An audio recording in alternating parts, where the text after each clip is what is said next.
some people complain about being their cuts. That's kind of the point. That's what I told my youth director. I'm like, yeah, 'cause why would you?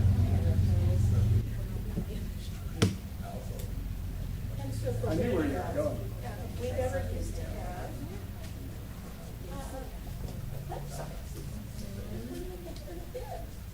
You know.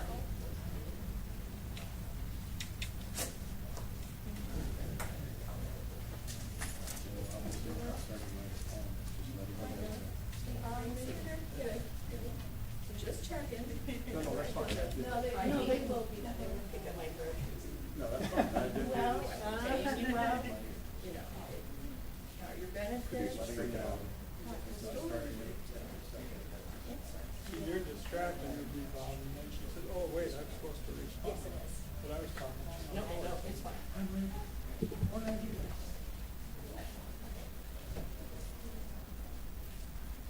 Are you getting balanced better each time? I will probably hold it one more time.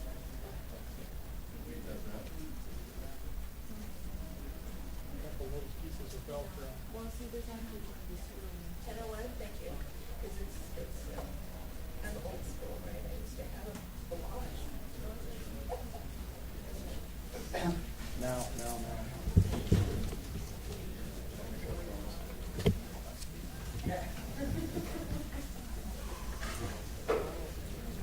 Thank you. Everybody good? Good morning. Again, my heart goes out to the families of Daniel, Brandon, and Ryan. Today we're here to update you on some things. You're seeing a lot of activity, so we have some folks here to help with that. We'll do what we've been doing. Please hold your questions in. I'll come back up and I'll try and remember, and if I don't, it's okay to ask me to repeat the question, so I know there's been little feedback. We're not hearing the question, so I'm just answering, or someone's answering. I will try and remember to at least paraphrase or somehow get the point of what question you're asking. Okay, so a lot of activity has been going on, a lot of work has been going on, a lot of technical folks. So we're going to talk about that here. So first, I'll have Chief Carlson talk about some timeline and things that we've moved forward the last few days. Chief. Thank you, Mayor. As Mayor Matson said, my name is Mike Carlston. I am the Fire Chief of the Davenport Fire Department. Last time I was in front of most of this group was Tuesday. I just want to kind of give an update with Davenport Fire Department and what our plan has been working since that point. Since that point, we have continuously, since this event has happened, we needed to work on securing specialized teams that could come and help us with the recovery efforts. With those efforts, we have talked to multiple larger communities throughout the nation who have had events similar to this. Almost daily, we have had phone calls with Miami-Dade, their fire department, and some of their city staff, just so that we can try to learn from lessons in other communities and make sure that we are doing things and according to the protocols that are established and best practices for this type of event. We have assembled a qualified team of specialized experts. We will have a representative from that team have a conversation with us here in just a minute. And these specialized experts are not only the state task force team from the Cedar Rapids Division and also from the Sioux City Division. We have plans in place to expand beyond their capabilities or timelines as needed. And we also have secured a specialized recovery team that can help with our USAR team to deconstruct the building so that we can actually continue our search throughout the building. Other items that we've been working on is we've had some challenges with the utilities and the infrastructure in the area. On the backside of that facility where we had potential failure from the building, we had Mid-America had a 13,000 volt transformer back there. For us to continue with some of our shoring efforts that we have done to try to secure the building, we had to make sure that we eliminated that transformer and take that out of the circuit. And for them, it took several days. That did not just control electrical control to that facility, but also portions of the downtown area. We finally got control of that building, or control of that electrical equipment as of last night. And at that point, we were able to allow our search and rescue team to move forward some of their operations. I'll let the chief come up and kind of explain some of what his team has done since they've been on scene here since yesterday. So now we'll have Chief Halloran from the Cedar Rapids Division for the Task Force 1. I can express my thanks for your team and all the folks that are part of that from all the different parts of the state. They were here early on Sunday, and they've continuously been in contact and working with us, so Chief, please, I appreciate your time. Good day. My name is Rick Haller, and I'm with the Cedar Rapids USARC Division as the USARC Chief.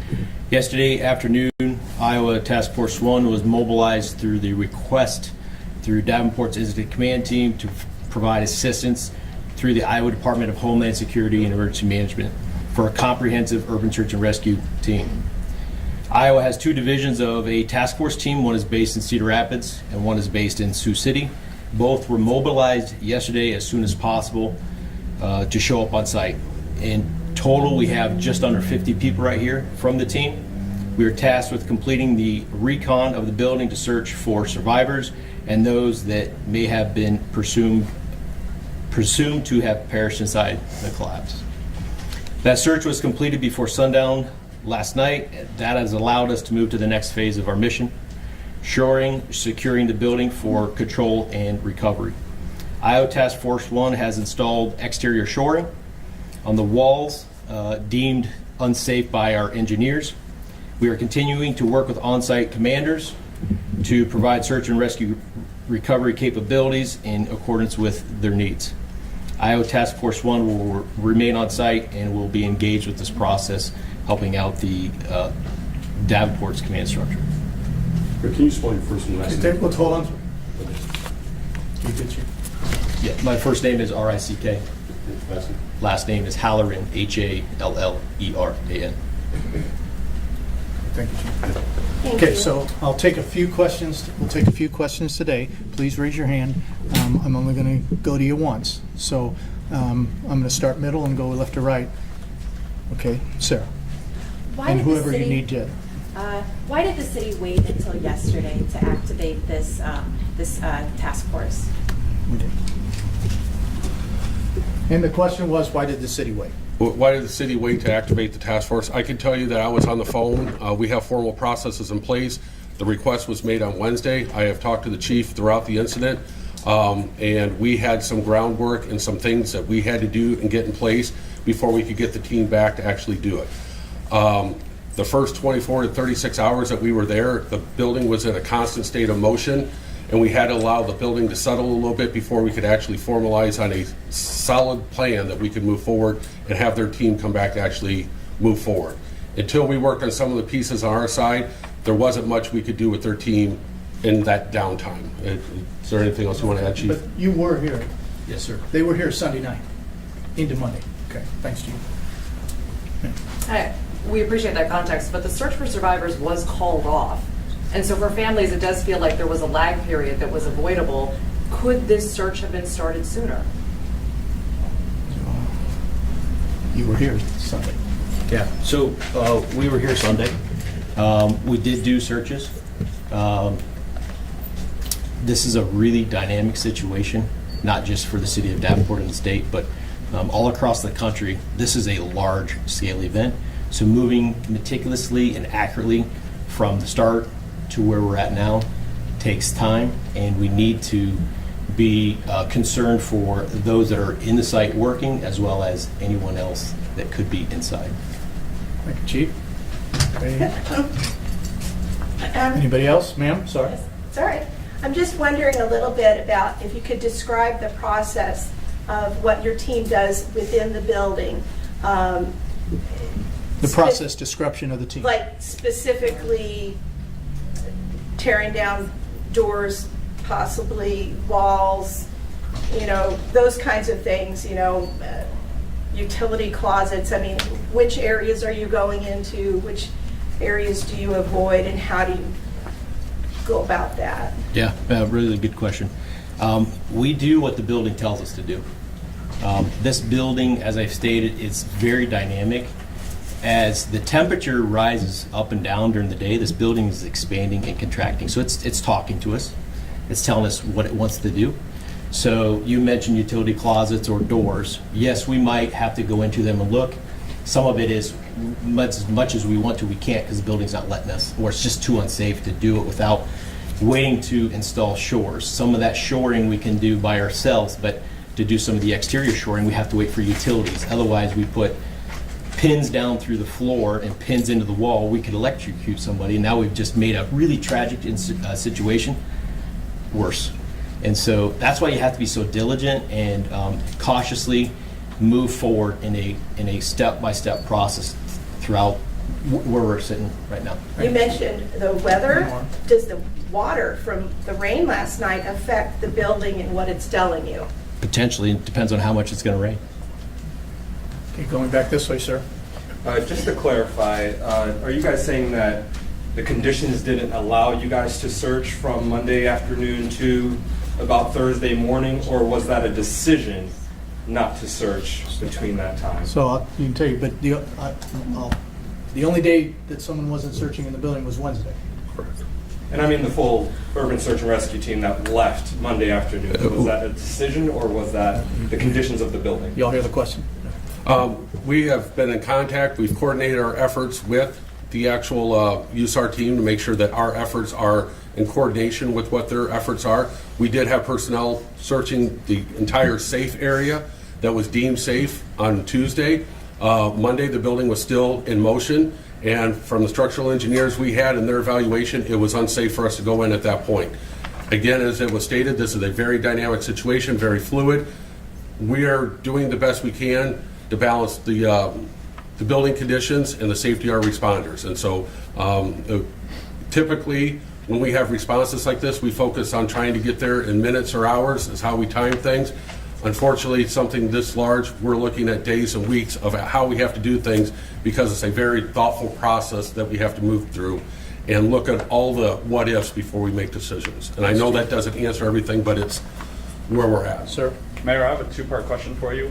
Have you had a chance to look at, to see some of the pictures that were released by you guys, the Davenport people, of the other night, just some of the building's condition? The other night? The documents that were released, have you had a chance to just look at some of the photos that were in those? Yes. Would you have felt comfortable having yourself or your family live in that building before it collapsed? I can't answer. That's not part of, I'm terribly upset and sorrowful on what happened. My head has been in a lot of places. The condition seems of concern, but I wasn't inspecting it. And all we can do is try and do the best we can. So. Sir, and then ma'am. When we talk about doing the best we can, Mr. Mayor, there's a lot of residents who feel like they aren't being heard. Are there any plans to do like a town hall or something like that where you can address them directly and the residents can voice their concerns to you? Well, I've met with families, and that's who the focus is on. But there's more than just the families impacted. by I'm this, fully yes. aware, and we're in front of you every day. Ma'am. We've spoken to some businesses and residents in the area who are concerned about other buildings in the area. Are you aware of other buildings in the area with structural problems, and are you going to send teams in now to take another look at those, perhaps Yeah. with buildings? As I've said before, we're constantly looking at that. And how is it going to be, are there going to be renewed efforts now that? Yes, we're looking at every cycle of inspection. One more, two more, and then we're done. I have three. You get, well, you get one a person. Just one? Okay. I was watching some videos of the search dogs going through the rubble last night. It looked like in several spots, at least one in particular, there was a lot of barking. Can you guys touch on that? I mean, have there been any hits on either remains or potential survivors?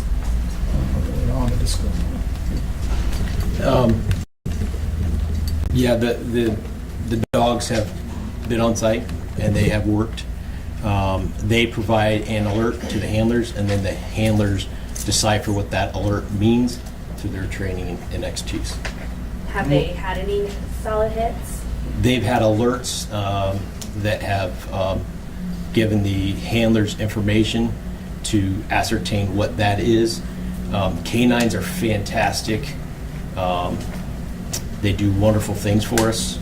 Canines, like everybody, can be oversaturated at times. And so it's really hard to decipher after, because they get stressed too, just like we do. I mean, a lot of us probably have pets. And so we can understand when animals are stressed. And so as the dogs give alerts, the handlers then decipher those alerts, best decided upon the environmental conditions that they're working in. Thanks, Chief. Going back to other buildings in the area, is there any kind of a timeline of when there might be inspectors sent or Not just- assurances made to folks that are living or in businesses in those other buildings? Timeline of inspection, not a timeline today, but we are constantly, like this whole tragedy, we're constantly evaluating where, when, and what do we send and how we do that. Okay, last one. Has anything been recovered as far as human remains or anybody found? We can't disclose that yet. Just one more, That's- sorry, just one more. Could this have? Last one. Would you have launched this sooner?